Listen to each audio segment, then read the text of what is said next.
Good morning student, welcome to online Java classes conducted by St. James Schools and College.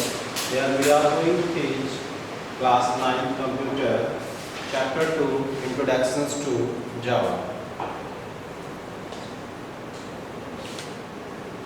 Evolution of Java. Java was started as a project called Oak. सबसे पहले इसका नाम Oak रखा गया, फिर इसका कुछ डिस्प्यूट था ट्रेडमार्क से रिलेटेड, तो इसका नेम जो है चेंज कर दिया गया इन 1995 में, और इसको जो डेवलप किया था जेम्स गोस्टिंग ने इन 1991 में, और ये मशीन लेवल के लिए कोडिंग की जाती थी। जो अलग टाइप की मशीन्स आती थी जैसे VCR थे, VCR टाइप की कोडिंग में पहले यूज़ किया जाता था। तो ये लेटर जो है बाद में 1996 में कंप्यूटर की फील्ड में यूज़ किया जाने लगा। अब टाइप्स ऑफ जावा प्रोग्राम की बात करते हैं। दो तरीके के जावा प्रोग्राम्स डेवलप किए जाते हैं, that is stand alone Java application. Stand alone applications वो एप्लीकेशंस होते हैं जो जिस कंप्यूटर में इंस्टॉल किए जाते हैं वहीं पे हम उनको यूज़ करते हैं, जैसे MS वर्ड है, एक्सेल है, पावर पॉइंट है, इनको उसी सिस्टम में इंस्टॉल करेंगे और उसी में यूज़ कर पाएंगे। पेंट का एक एग्जांपल है कि पेंट इंस्टॉल होता है, उसको हम उसी सिस्टम पे यूज़ कर पाते हैं। अगर हम पेंट को डिलीट कर दें तो हम उस पर उस सिस्टम पे यूज़ नहीं कर पाएंगे। इसी तरीके से बहुत सारे ऐसे सॉफ्टवेयर्स होते हैं जो इंस्टॉल करके हम यूज़ कर पाते हैं। स्टैंड की कैटेगरी में दो तरीके के आएंगे, एक CUI टाइप का आएगा और दूसरा GUI टाइप का आएगा। जो CUI टाइप का होगा उसको हम इंटरैक्ट करेंगे कैरेक्टर यूजर इंटरफेस के थ्रू से। इस पर जो है टाइप करेंगे, कोई भी ग्राफिकल इन्वायरमेंट नहीं होगा, कमांड के थ्रू से इंटरैक्ट करेंगे, केवल टेक्स्ट के थ्रू से टाइप करेंगे। और जो GUI होते हैं, GUI ग्राफिकल यूजर इंटरफेस होते हैं, इन पे हम जो इंटरैक्ट करेंगे, माउस भी यूज़ करेंगे, बटन्स होंगे, सिंबल्स होंगे, आइकन्स होंगे, कलर्स होगा, ग्राफिक्स होगा। जैसे अगर हम इसका एग्जांपल लेते हैं तो कैलकुलेटर एक GUI टाइप का एग्जांपल है, उसमें बटन्स बने होते हैं, ठीक है।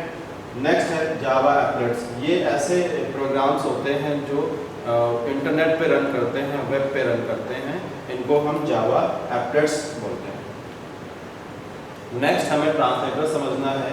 जब भी हम कोई भी कोडिंग करते हैं, प्रोग्राम्स लिखते हैं, तो ये हाई लेवल लैंग्वेज में लिखते हैं, और जो कंप्यूटर समझता है वो लो लेवल लैंग्वेज में समझता है, that is machine level language में समझता है। तो ट्रांसलेटर जो है वो आदमी 0 और 1 के फॉर्मेट में समझता है। तो जो कोड हम लिखते हैं उसको हम सोर्स कोड बोलते हैं या हाई लेवल लैंग्वेज बोलते हैं। तो कंपाइलर क्या, ट्रांसलेटर का काम होता है कि वो हाई लेवल लैंग्वेज को मशीन में कन्वर्ट करना होता है। तो इसमें से एक ट्रांसलेटर दिया हुआ है कंपाइलर। कंपाइलर क्या करता है, convert high level language that is HLL to machine level language all at once. इकट्ठे सारा होल प्रोग्राम को एट ए टाइम कन्वर्ट कर देता है। Now interpreter it converts high level language into machine level language. ये भी वही काम करता है बट लाइन बाय लाइन करता है। जितनी भी कोडिंग हमने लिखी हुई, अगर हमने 10 लाइन की कोडिंग लिखी हुई, 10 लाइन का प्रोग्राम लिखा हुआ है, तो एक एक लाइन करके ये इंटरप्रेट करेगा, एक एक लाइन करके ट्रांसलेट करेगा। अगला है जो ट्रेडिशनल कंपाइलेशन सिस्टम था। अगर हम C लैंग्वेज की बात करते हैं, C++ की बात करते हैं, तो ये उससे पहले लैंग्वेज थी। इसमें क्या होता था कि डायरेक्ट जो है सोर्स कोड जो है मशीन कोड में कन्वर्ट कर दिया जाता था, या कह सकते हैं कि जो ट्रेडिशनल कंपाइलेशन सिस्टम है वो डायरेक्ट जो है हाई लेवल से मशीन लेवल लैंग्वेज में कन्वर्ट कर दिया जाता था।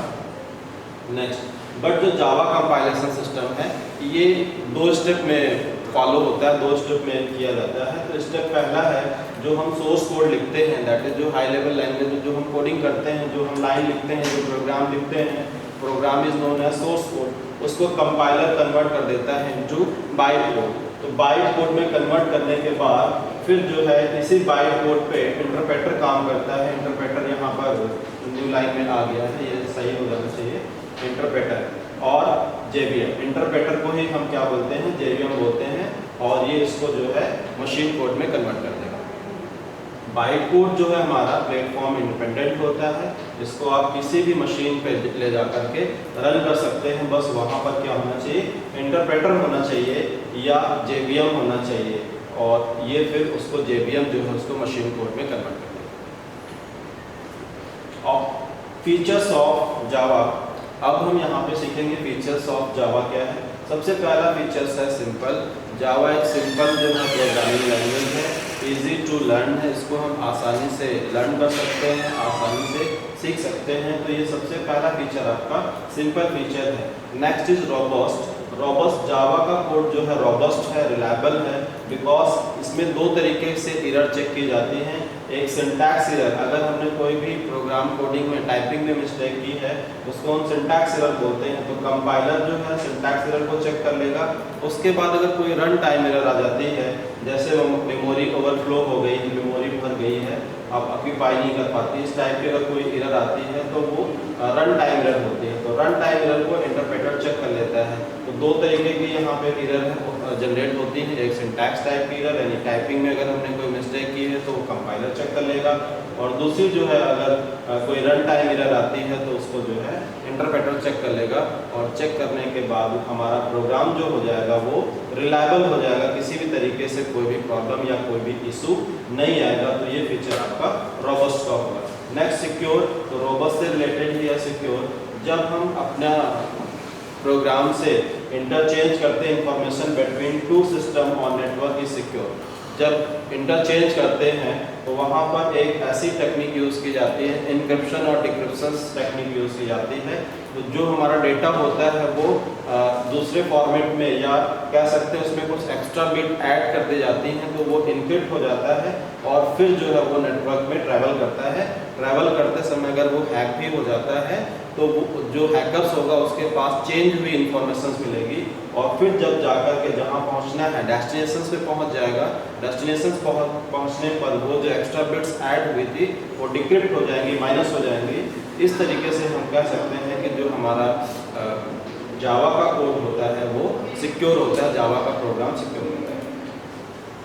Next is object oriented language. तो सबसे पहले हमने बताया था कि दो तरीके के अप्रोच, दो तरीके के पैराडिगम होते हैं, एक ऑब्जेक्ट ओरिएंटेड पैराडिगम होता है और एक प्रोसीजर ओरिएंटेड होता है। तो ये चूंकि ये ऑब्जेक्ट ओरिएंटेड प्रोग्रामिंग है, एक Java is true object oriented programming language. True object oriented programming language का मतलब है बिना ऊप्स कॉन्सेप्ट के, यानी कि क्लास, ऑब्जेक्ट, पॉलीमॉर्फिज्म, इनहेरिटेंस, अगर इनका एक भी यूज ना किया जाए तो जावा का प्रोग्राम नहीं बनेगा। तो इस तरीके से कह सकते हैं कि जो ये true object oriented programming language है, जैसे C++ लैंग्वेज एक ऑब्जेक्ट ओरिएंटेड लैंग्वेज है, लेकिन वहाँ पर हम चाहें तो बिना ऊप्स के फीचर्स के भी प्रोग्राम बना सकते हैं। तो C++ को हम कह सकते हैं कि ये जो है ट्रू ऑब्जेक्ट ओरिएंटेड लैंग्वेज नहीं है, because it treats everything as object. ये ऑब्जेक्ट के अराउंड घूमती है, सब कुछ ऑब्जेक्ट के तरीके से ट्रीट करती है, और इसमें जो फीचर्स होंगे, क्लास होगा, ऑब्जेक्ट होगा, पॉलीमॉर्फिज्म, इनकैप्सुलेशंस, एब्स्ट्रैक्शंस, ये सारे फीचर्स होते हैं। That's why it is an object oriented language. Next is platform independent. जैसा हमने बताया कि जो जावा का प्रोग्राम होता है, एक बार हमने कंपाइल कर लिया, सपोज विंडो पे हमने कंपाइल कर लिया है, विंडो प्लेटफॉर्म पे हमने कंपाइल कर लिया है, अब हम उसको यूनिक्स प्लेटफॉर्म पे रन करना चाहते हैं, या एंड्रॉयड प्लेटफॉर्म पे रन करना चाहते हैं, या लाइनेक्स प्लेटफॉर्म पे रन करना चाहते हैं, तो बस वहाँ पर जो JVM होना चाहिए, इंटरप्रेटर होना चाहिए, वो उसी प्लेटफॉर्म का होना चाहिए। अगर हम विंडो पे कंपाइल करते हैं, रन यूनिक्स पे करते हैं, तो यूनिक्स का JVM होना चाहिए। अगर हम लाइनेक्स पे रन करते हैं तो लाइनेक्स का JVM होना चाहिए। अगर हम मैकिन्टॉश पे रन करते हैं तो मैकिन्टॉश का JVM होना चाहिए। तो इस तरीके से हम कह सकते हैं the concept write once run anywhere, हमने कहीं पर लिखा और कहीं रन कर लिया, is one of the most important features that is platform independent. Next है मल्टी थ्रेडेड। यहाँ पर दिया a single program divide into sub program. एक सिंगल प्रोग्राम होगा, उसको हम सब प्रोग्राम में डिवाइड कर देंगे, उस सब प्रोग्राम्स को हम थ्रेड बोलेंगे, और यही थ्रेड जो है पैरेलल एग्जीक्यूट होंगे, एंड सब प्रोग्राम्स रन्स पैरेलल, ये पैरेलल एग्जीक्यूट होंगे। तो ये फीचर्स आपका मल्टी थ्रेडेड है। Thank you.